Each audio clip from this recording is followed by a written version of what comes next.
You know, I really like Mel Robbins. She's a very special woman, and she has a favorite phrase right now that is supposed to inspire people. And it's, nobody is coming. You have to do this all on your own. And you know, that's the only thing that I would take issue with. I think as we get older, that's probably the last thing we need to hear, that nobody is coming. Because when you start approaching 70, you realize that you're not waiting for somebody to come, they're already here. And you see the love in people's eyes, and you can appreciate that you are not alone, you are never alone. And if you're waiting for somebody to come, they're already here. You just have to open your eyes and open your heart. Maybe someday when Mel is older, maybe she might understand my point of view.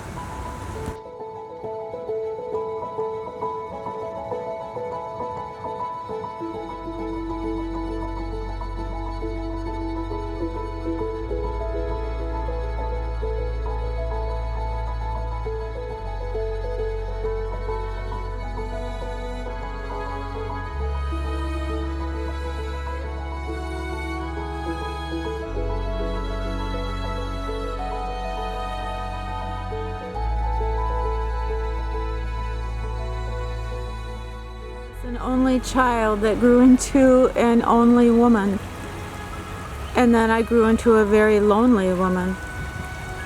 And I wish somebody would have told me that loneliness is a choice.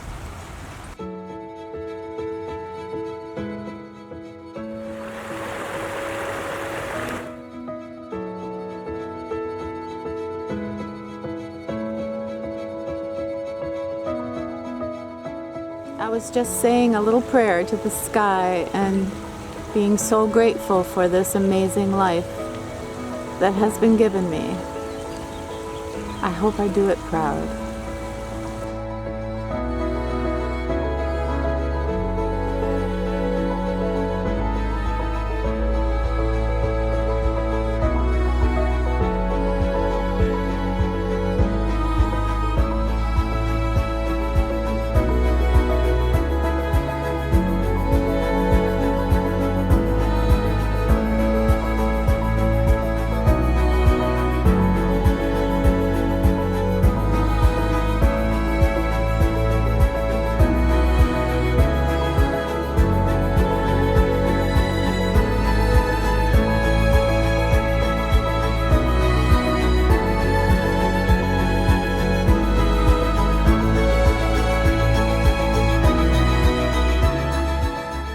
Everybody, I am so happy to see you today. Thank you so much for coming back and seeing me and Desi.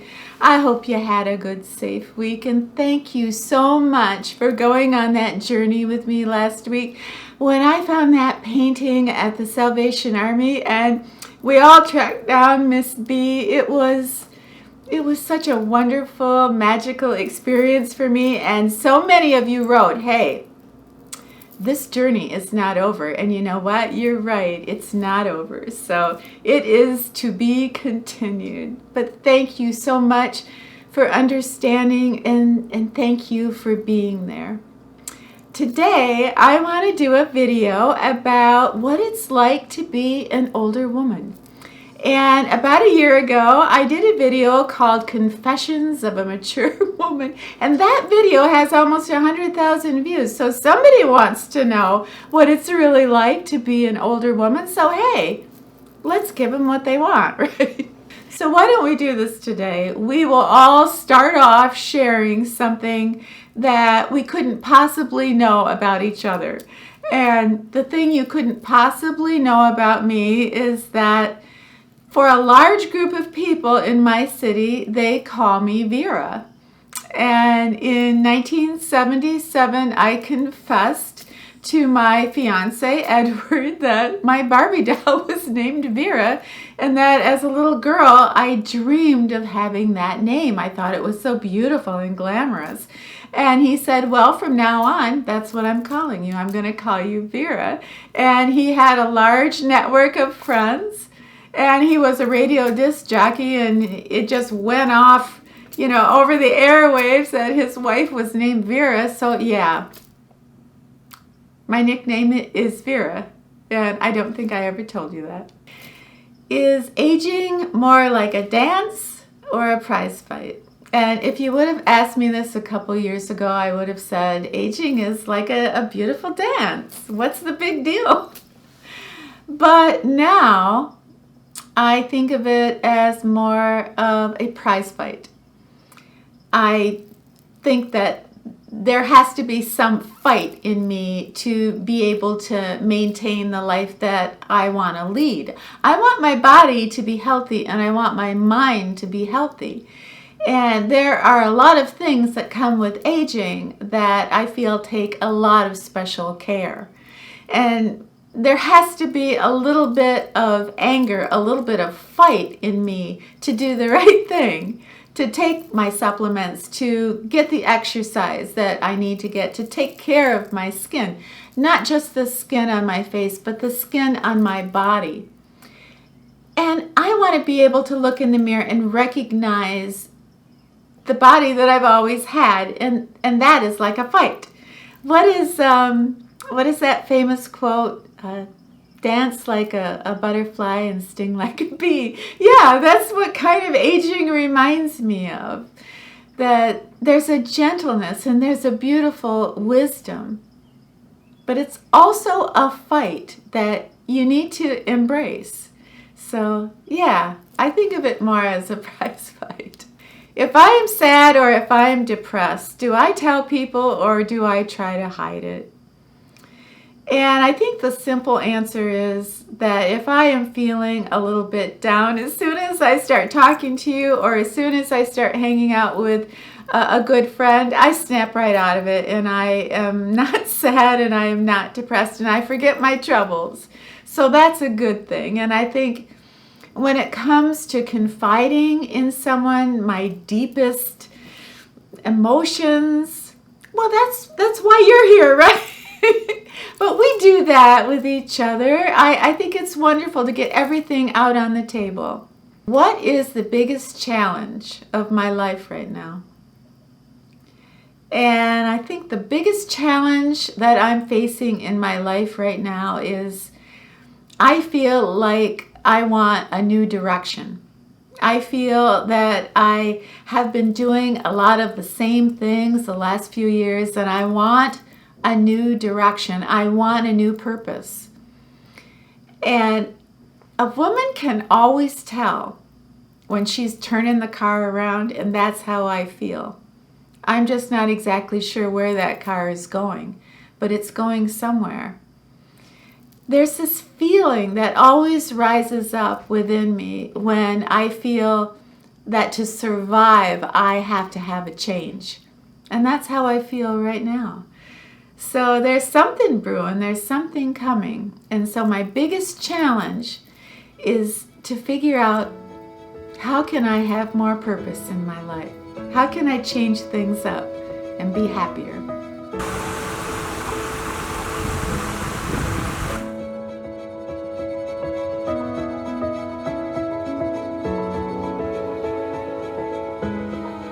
Name 2 things that truly make me happy. And there's so many things that make me happy, but the first thing that comes to mind is the time that I get to spend with my grandchildren.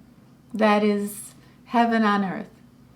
And the second thing that makes me so happy is going out in the field with my camera and filming. You know, the lighting is perfect, the shot is perfect, and it's going to help me tell my story.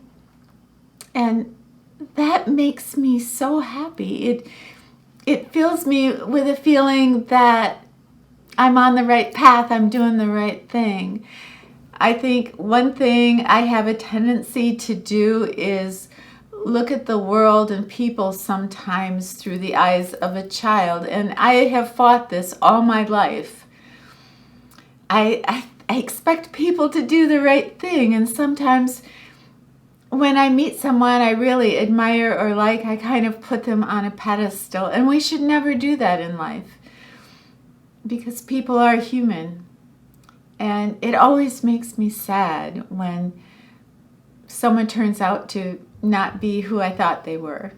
War makes me sad. Human suffering makes me sad. Another thing that upsets me so much, and this is a new thing that has happened the last year or so, is if I am in a store or anywhere where I'm in public and I see someone mistreating their child, I get so upset. Sometimes I have to leave the store. Sometimes I want to confront the parent and say, how can you talk to your child like that? Your child is 2. What are you doing? I mean, I swear, my son tells me that one of these days, somebody's going to deck me. But it upsets me so deeply when I see someone that I consider abusing their child.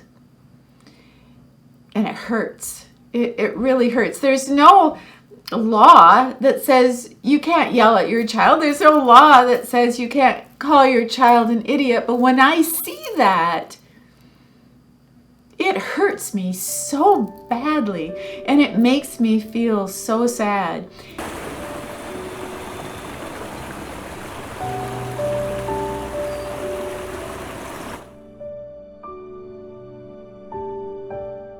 Do I feel misunderstood in life? And no, I don't feel misunderstood. And I'm not sure if that's because I feel so understood or if I just don't care anymore. And I mean that in the best of ways. When you have a channel like this, a platform, I think it's best to get out of your own way. It's not my job to come here every week and have you understand me. What we do here every week is we talk about issues and we exchange ideas. We try to understand this life that we're living, the circumstances that we are living. That's what we are seeking to understand. You know, when I'm out with my camera and they give me the side eye, I feel a little misunderstood, but I always felt that I never fit in. But that's so much different than feeling misunderstood. When I look back, I think my mother wanted me to be confident more than anything else. She wanted me to have confidence in who I was and what I was about to do in my life.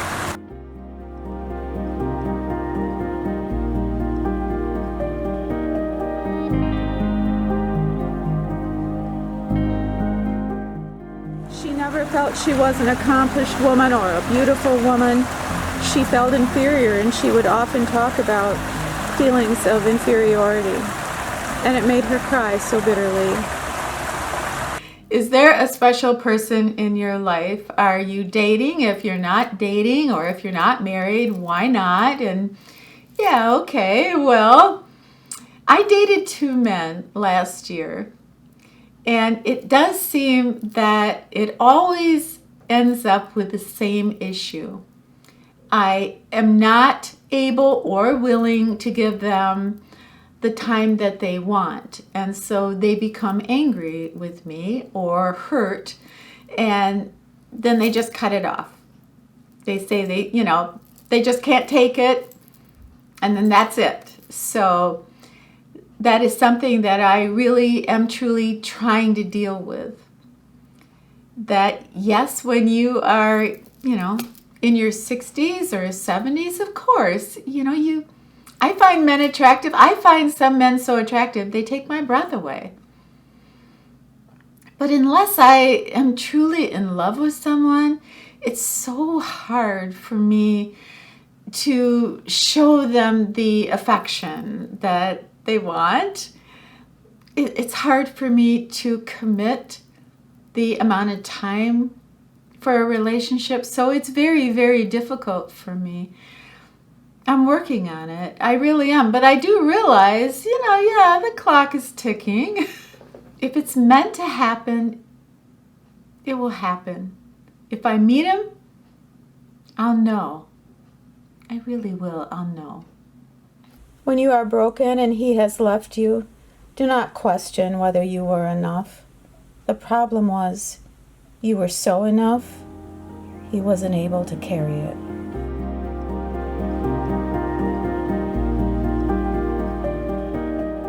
Am I a woman that has a lot of secrets? And if so, am I ever going to tell you what some of those secrets are?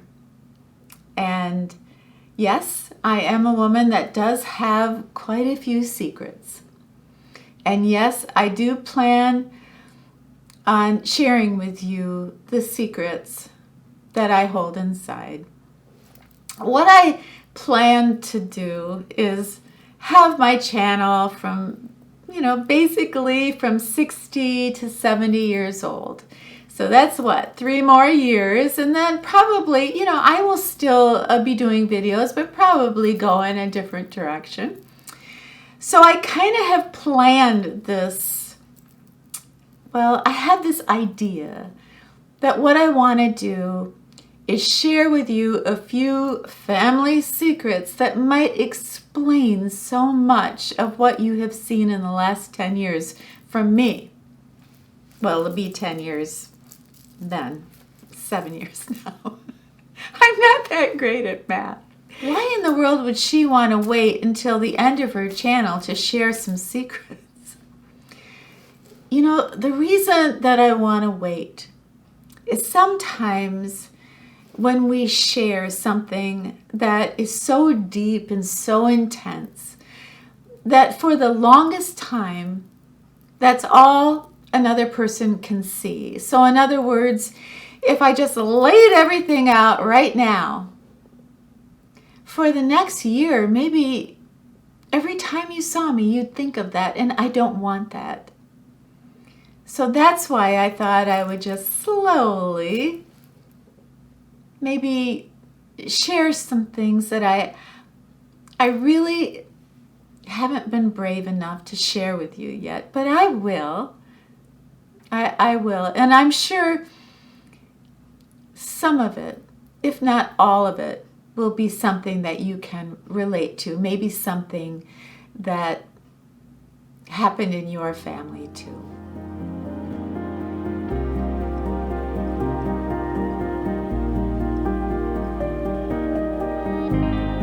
Well, my ex-husband, Bill, he passed away last August, and I still cry. I still think of him. I still think of our happiest memories. And whenever I'm doing something and I'm having a great time, I always imagine the joke he would tell me, or what he would say, or something that was uniquely Bill. And there are times where I feel enough is enough. I need to move on. That maybe I am living in the past too much.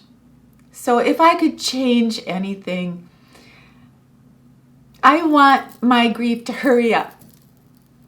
I want to embrace the future more. I want to spend more time in the now. That's what I would change about myself. But also, I understand. Grief has no timetable. It's going to be okay. Yeah.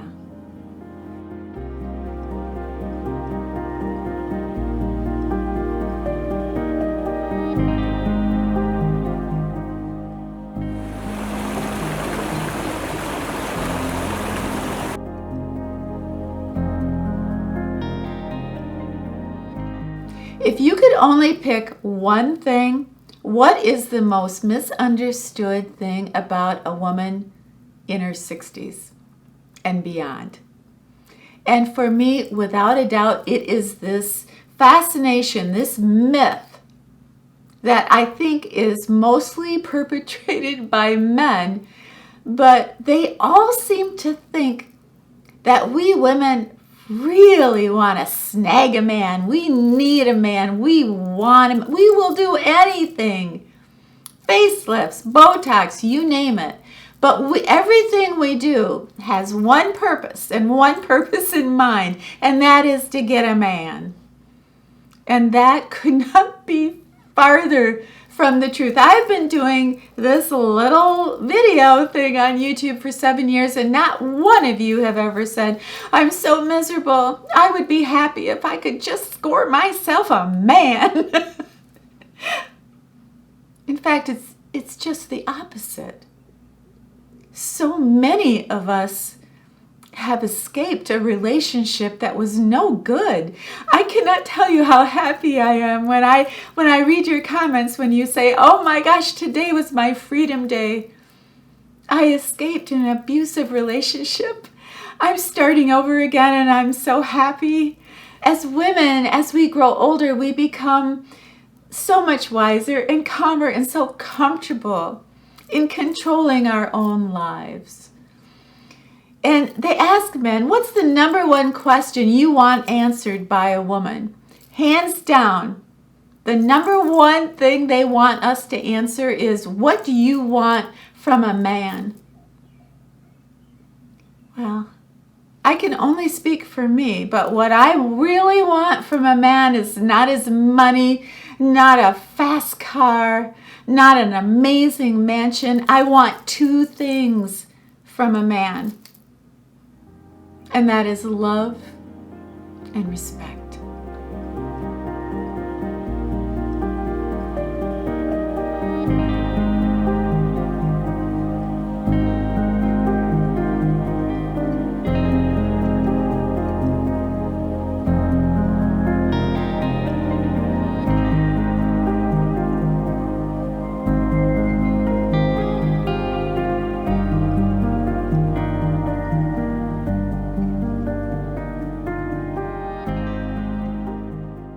Hey everybody, thank you so much for hanging out with us today. I loved every second of it. And if you have some time down below, what's your answer to the question, what do women really want? Please have yourself a wonderful brand new week. And when you're done with your week, come back and see me and Desi, okay? All right, it's a deal. We'll be here.